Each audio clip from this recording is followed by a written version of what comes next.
Hello, this is Brett from SurvivalComms. Today we're going to discuss battery maintenance. Very simple strategies to implement that will facilitate a longer service life for the batteries in your radio cache. Here's an acronym to use to help you remember some of the primary fundamentals of radio cache battery maintenance. And it's ICE, which essentially is I is identify, inventory, and index. C is charge, condition, and care. And E is exercise, evaluate, and equip. Okay, the first thing we're going to discuss is identifying your batteries. Already know what kind of radio you've standardized on, and now you're in the market for procuring batteries. There's several different types of batteries that you can get for most portable radios. The first thing to consider is are the batteries a disposable type of battery, or are they a rechargeable type of battery? The radios we're going to use for the demonstration, this is a rechargeable battery pack here, which is pretty consistent with this type of equipment here. This is like a 3,000 milliamp hour pack, and this will be an example of a disposable pack. Now this particular model here, the housing itself is not disposable, but the cells that would fill this housing would be disposable. They're just AA cells, alkaline cells. And they also market a disposable battery pack for these particular radios.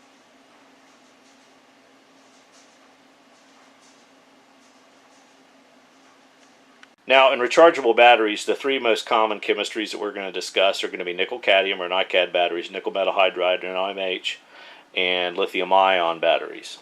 The lithium-ion has more energy density than the nickel metal hydride. The nickel metal hydride has more than the nickel-cadmium.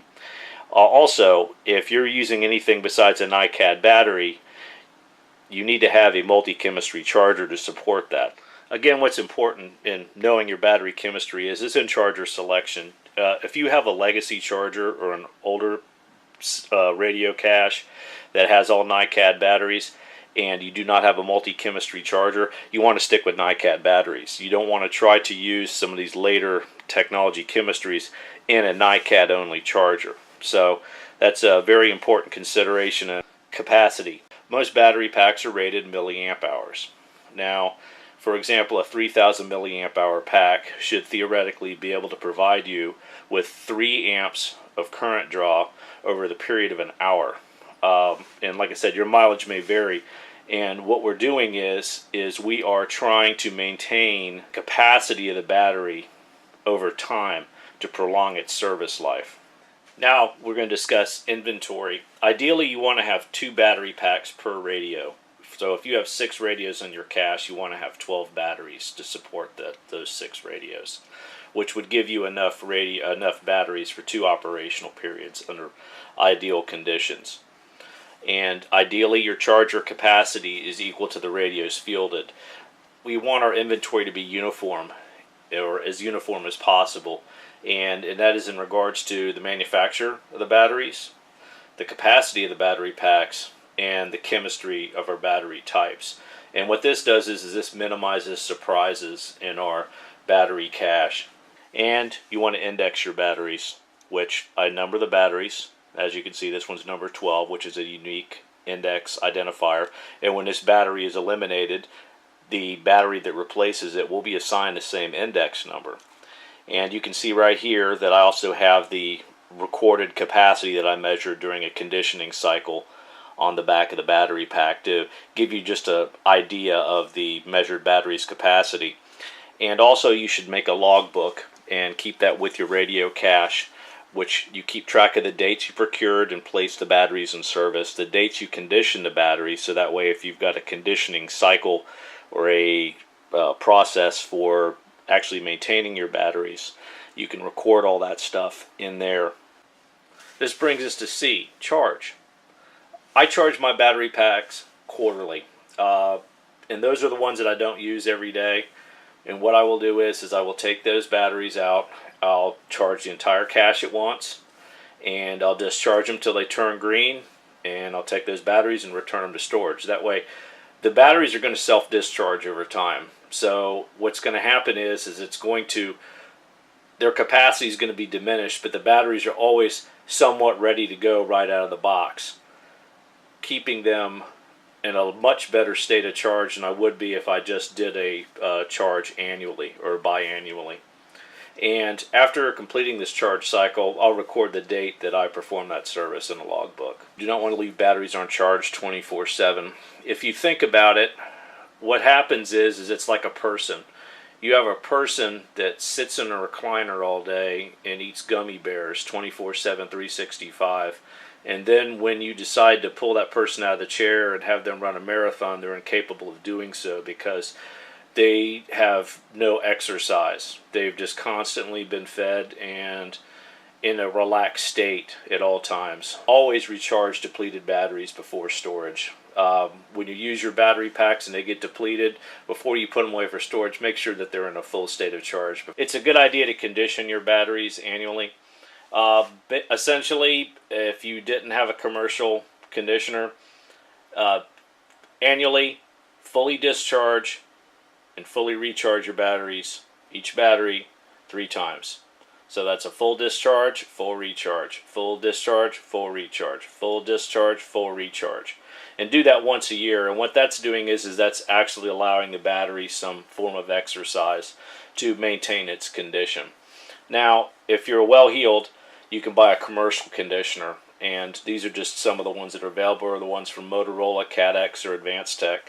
And they provide a standalone conditioning. Basically, you can place the battery in the conditioner and execute the conditioning sequence, and it'll automatically do this for you. And then when you come back, you can actually, when it's completed, you can actually look at the measured capacity of that particular battery pack. Care. Your battery packs, you want to ideally store them at room temperature. You don't want to leave them below freezing, and you don't want to allow them to sit in a Connex box through the summer in the south. Charge and condition. You want to charge the batteries quarterly and condition them annually. You always want to recharge depleted battery packs before placing them in storage. And you do not want to overcharge your batteries. You don't want to sit there and leave them on the charger.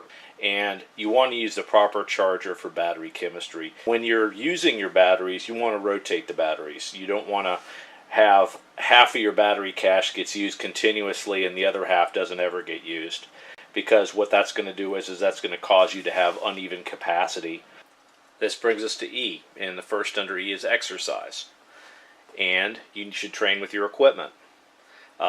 Anytime you're working with your group or training with your group, you're going to have to communicate, so utilize your equipment in training. And that way you learn the strengths and weaknesses of your equipment. And also it gives you the opportunity to learn the strengths and weaknesses of your battery cache. And when using your equipment in training, use the battery to full discharge. And save topping off for when you're operational and not in training. Meaning that what you're trying to do is if you constantly lightly use your battery and then just top it off, just place it into the charger, what you're doing is over time you're building a memory effect. And I know that later chemistries are supposed to be less prone to memory effect than legacy technology, but still, it's better operating practice to fully discharge your battery and then fully recharge the battery. And also, that being said, fully recharge your battery after discharge before placing it into storage. Evaluate. While you're out exercising your equipment, it's important to see how well it performs in service. And it's important to remember to poor performing equipment must be removed from service. Don't pass it on to someone else. If it doesn't perform to expectations, remove the equipment from service, tag it, send it to maintenance, or whomever's responsible for maintaining the radio cache, so that poorly performing equipment will not be reissued to someone else. And you always want to record the state of serviceability in the logbook. Equip. When you're deploying your radio cache, you want to rotate the cache batteries. There tends to be a habit to issue the exact same equipment, the exact same batteries all the time. You don't want that to be the case. You want to rotate through your entire cache of equipment whenever you're using it, so that way you can actually evaluate and understand the limitations of your equipment and ensure that everything is up to snuff. And whenever you deploy your cache, always charge your spare batteries or the balance of the batteries that aren't placed in service at the earliest opportunity. So that way it ensures that you do have a fully charged cache of batteries for that next operational period. You're trying to stay ahead of the curve.